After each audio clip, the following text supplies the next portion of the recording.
Evil Pixel. The Super Smash Bros. Franchise is a favorite for fighting game players and Nintendo lovers alike. Who would have thought that such a simple concept took so long for developers to think up? And to think this game almost didn't even happen by someone you would have never thought would say no to such an idea. As you may have already guessed, several things were changed to the final version of the original Super Smash Bros. That was initially released for the Nintendo 64. And so in today's video, we'll be focusing on the beta of Super Smash Bros. Super Smash Bros. Was initially being developed by Masahiro Sakurai and Satoru Iwata during their downtime. The two fellow HAL and Nintendo employees worked very closely for years, with Iwata serving as a figure Sakurai would look up to. Now behind closed doors, the two bounced ideas between each other and began programming a game that would utilize the Super Nintendo's FX chip that brought us popular titles such as Star Fox, Stunt Race FX, Yoshi's Island, and many more. This prototype initially involved different polygonal figures fighting it out in a free-for-all battle. This title was called Dragon King, a fighting game. Sakurai then showed a very rough build of the game to Shigeru Miyamoto, who in turn didn't really think the game would fit Nintendo's lineup of games. Feeling very confident about his creation though, Sakurai kept this from Iwata and continued working and improving on the title anyways. It was also around this time that Sakurai started to realize the game needed something to not only appeal to the public but also Miyamoto. Sakurai then decided to add a few Nintendo characters to add a bit of appeal, and it seemed to have worked. The next time the game was presented to Miyamoto and other execs, they loved the idea, and the game got the green light. With the gaming industry taking drastic changes, it was then suggested that the project switch focus from the Super Nintendo to the Nintendo 64, as they would be able to do more impressive things with it. In an interview with Shigeru Miyamoto, he stated that Bowser was a highly requested character for the game. However, it was cut late in development. In fact, there were a few characters that were cut from the game due to lack of development time. Some of these characters include King Dedede, Marth, and Mewtwo.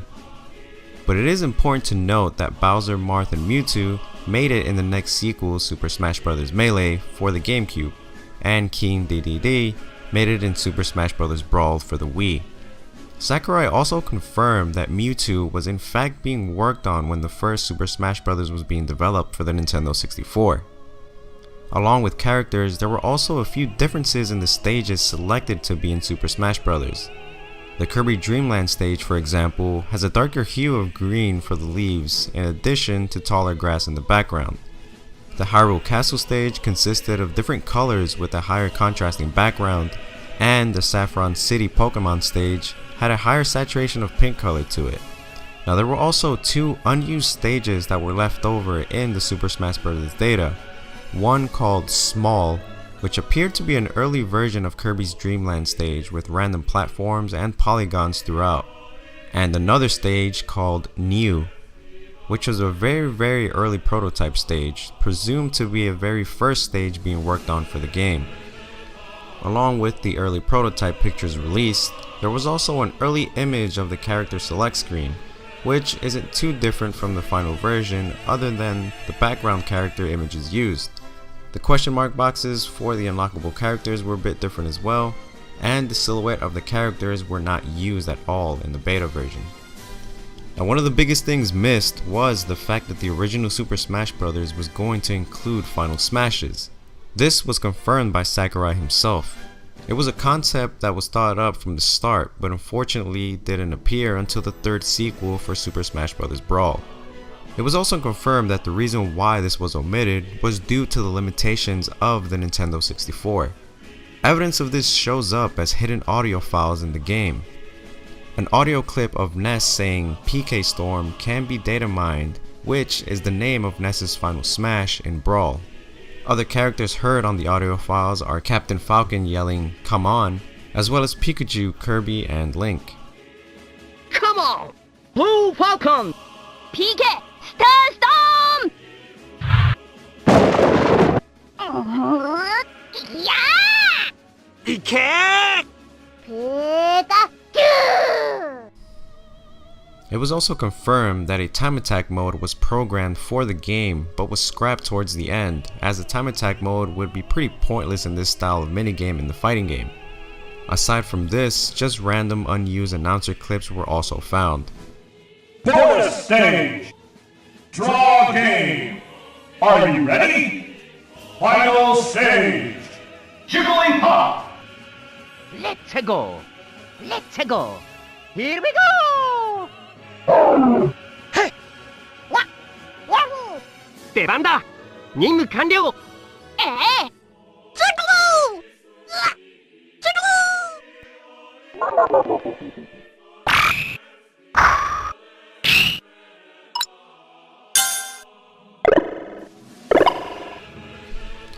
！But all in all, Super Smash Bros. Did exactly what it set out to do. It was a fighting game like no other. It was the first of its kind. Many others intended to imitate its charm but sadly failed, such as PlayStation All-Stars. Now with each Smash Bros. Edition improving on its predecessor, it's no surprise how this game has garnered such a huge fan base. And with the tremendous amount of turnout the game gets at popular FGC tournaments such as EVO, I don't see the Super Smash Bros. Series coming to an end anytime soon, with the most recent release Super Smash Bros. Ultimate being one of the most popular and anticipated games of the year. But unfortunately, that is what we know of the beta of the original Super Smash Bros. Thank you guys for watching. Check out some of our other videos if you like. Don't forget to follow us on social media, Twitter, Facebook, and check out our Patreon if you want to contribute to us in making more videos, or give us any suggestions for any future videos.